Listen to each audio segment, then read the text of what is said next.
What's up, girls? Today I'm going to be talking about the Cullman Fellowship at the New York Public Library. This is a writing fellowship for creative writers to go and work at the New York Public Library for 9 months, in which you get a stipend of $90,000. It's a really competitive fellowship. It's June 16th right now, so a lot of these fellowships and programs kind of work on like the academic school year. So you apply like summer through the beginning of fall, and then you usually find out in the spring for the next year. So it's 2026 right now, and I'm applying to a bunch of programs for 2027 through 2028 or 29. And there's a handful of really cool programs that basically pay fiction writers or creative writers, sometimes poets, like a stipend for a year or 2 years work, and they're not teaching related. So there are, I think, more opportunities if you're willing to like try to become an associate professor or teach some classes at universities, but there are a handful of competitive fellowships that are non-teaching related and are just kind of like, a creative subsidized year of writing, which is really cool because I think the more I've been writing, I feel like because I've been writing for a while, there's kind of this like urgency or stress or anxiety, which makes me feel like I need to be successful immediately.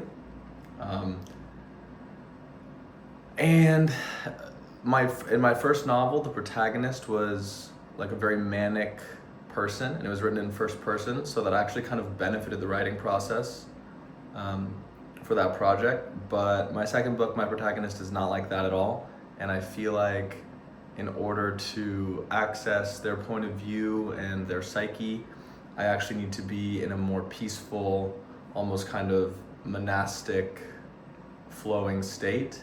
And so I feel like one of these fellowships would really benefit me a lot. Today I'm talking about the Cullman Fellowship though, at the New York Public Library. This one is research-based. So the application just opened for it, so I've been looking at the application. You need 3 letters of recommendation, which I'm not really sure what I'm gonna do for my 3 letters, because I've kind of just been writing, in isolation the past couple of years. I've gotten my work to like a couple of authors that I admire who've read my stuff, or a couple agents' assistants or whatever, but no one I would really ask to write me a letter of recommendation. I get the impression that all of these programs are pretty academic and bureaucratic, and I think they're looking more for like, I think their applicant pool is probably full of, writing professors that work at universities, or, maybe someone who's staffed as a literary agent at an agency. I'm not entirely sure. So I don't really know what I'm gonna do for my 3 letters of recommendation for this. I want to apply anyway, no matter what. I think I'm just gonna start applying for these every single year. I think it's kind of better to get in their circulation, and whoever runs that program over there, I think it's better to get my name across their desk, even if my application is like totally underqualified or whatever, which I have a feeling it will be, but that's okay. I did just have a dream last night that I was accepted for this program, which was really cool. So that kind of is what inspired me to make this video, because I usually just do book reviews on this channel, on these channels. But yeah, I might have to do something creative with the letters of recommendation. I was thinking about asking just like people that know me to write them, like just friends or family members. even though they might have nothing to do with fiction or creative writing or whatever. Or I was thinking about writing them myself from the perspective of different characters in the proposed project that I'm going to be submitting, which I think could be kind of creative. I kind of get the impression that fellowships or institutions like this don't really like things like that, though. I think there was a moment, kind of before the internet, where there was this self-help idea of if you get rejected from an institution, you should just show up and tell them I'm the man for the job. But I'm sure that worked at a certain point in time. Once that's become common knowledge, it's no longer a valuable display of your character or grit or desire, because everyone now has the knowledge that they should do that if they're rejected, so it becomes a lot more common. They also want a curriculum vitae. I think I'm saying that correctly. It's Latin, and it's basically this specific type of resume that's more common in medicine or academia, which basically lists every degree, every fellowship or award or grant or everything you've studied at every university or whatever. And I don't really have anything to put online. I got some, semi-finalist placements in some screenwriting competitions a couple years ago, no screenwriting, but don't really know what to put for that either. So I don't know. I'm trying to just be kind of funny on the application because it seems so underqualified. And then they want a writing sample, a 4,500 word writing sample, which obviously should be the strongest part of my application and hopefully will be. It says you can submit any fiction, any piece of fiction, but I'm going to be submitting the first couple chapters from the proposed project for the fellowship year, which is my second novel that I'm currently writing.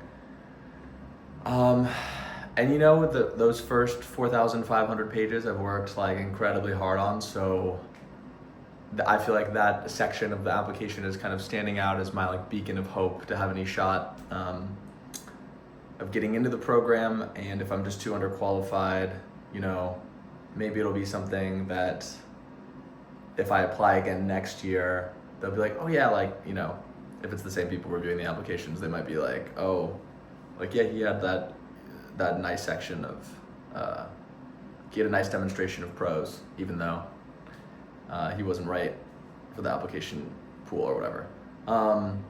And they also take in a lot of scholars for this fellowship. It's not specifically for creative writing, it's for academics and whatever. So, from their perspective, it looks better for them as a PR thing to take in people with really qualified, long resumes.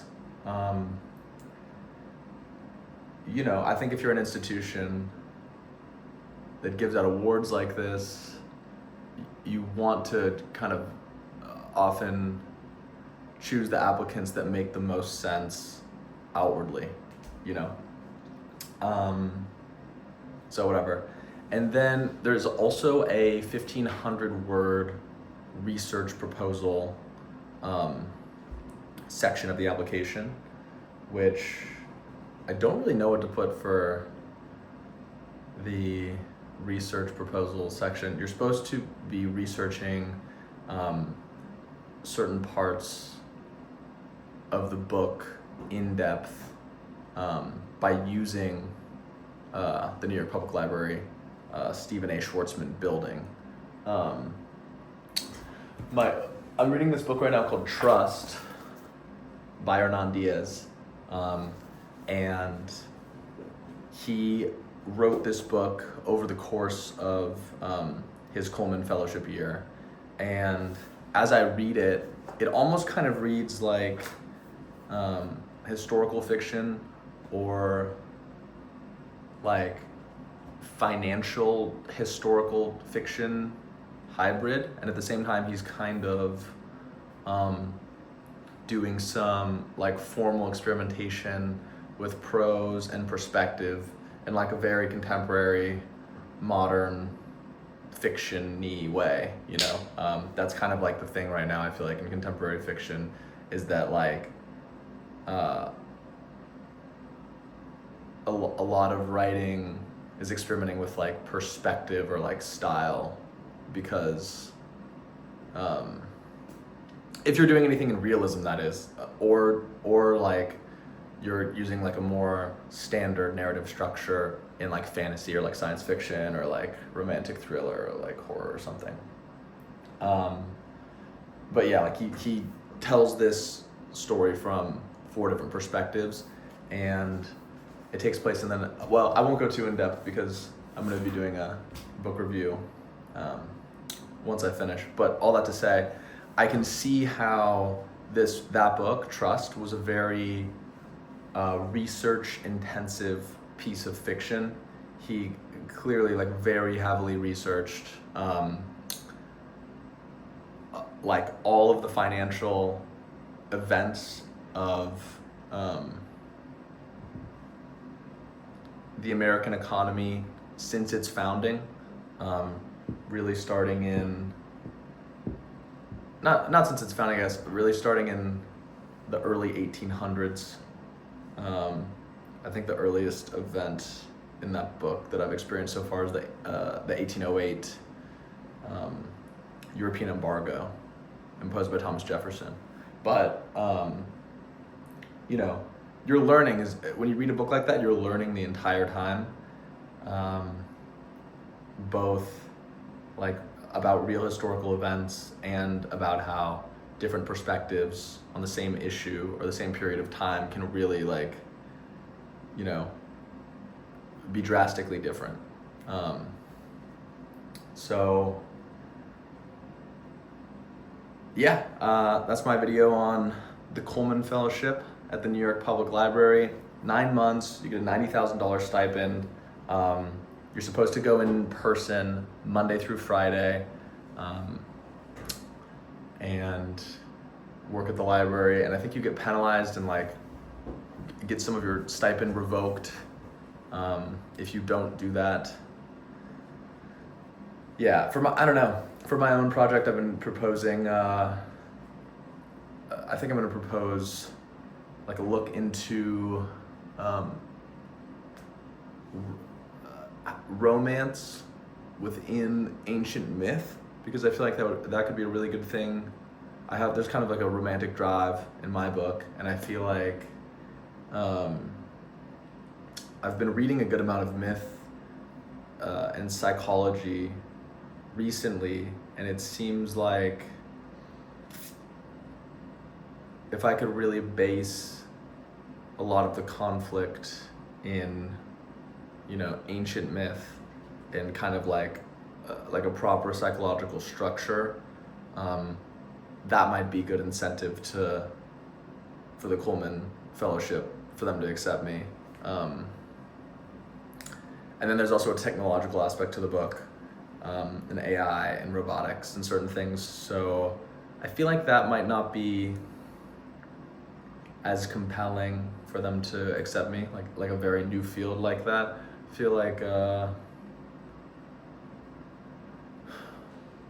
lot of books or like creative projects that are commenting on like brand new trends or changes in the world, you know, they have a higher propensity to be trite or kind of cliche. But you know, like when you look back, there's also the thing that's like, when you look back at classic literature, I think a lot of the books that stand the test of time are typically set exactly in the time in which they are written. And so, I don't know, we just live in a time of such drastic change that it feels like, I think it's that people feel like they don't need to be as creative if they're kind of the first mover, you know, to make a creative piece of work about like some new innovation in technology and how it's going to change, you know, some human experience related to it. But anyway, that's my video on the Cullman Fellowship. Let you guys know if I get in. You know, I feel a little underqualified, but there's no chance of me getting in if I don't apply, so I'm applying, and I'm gonna make some more videos for this channel on the other applications that I'm going to submit as well. And that's it. Thank you guys so much for watching. Oh, and also this black eye and stitches are just from a basketball game I was playing in on Sunday. I just caught a stray elbow, so no big deal. But yeah, thank you guys so much.